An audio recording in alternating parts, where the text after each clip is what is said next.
Wikang Filipino ang aking pangalan.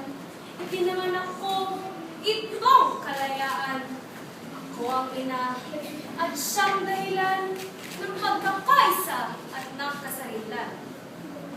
Sapagkat ako nga ang siyang tumanglaw sa bansang tahanang iyong tinatanaw. Katulad ng ina, sa iyo ay ilaw, nagbibigay sigla, buting sumasaklaw. Ako rin, Ama, at naging haligi, ang mga sundalo at mga bayani. Sa digmaan noon, sa araw at gabi, ako ang sandatang nagtaas ng uri.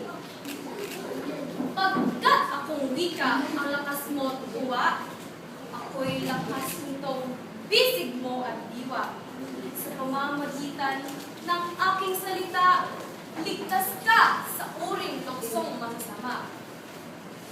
Sinalita ako at gamit ng lahat upang mga taksil ay maisiwalat.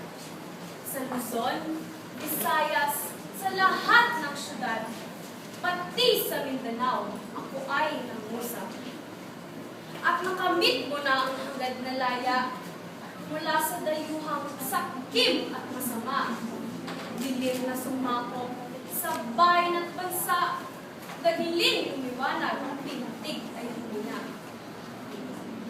Wikang Filipino, ginto mo at hiyas, para lahat ng wika saan man lumagtas. Ilaw na maalab sa dilim ay lunas, at lakas patungo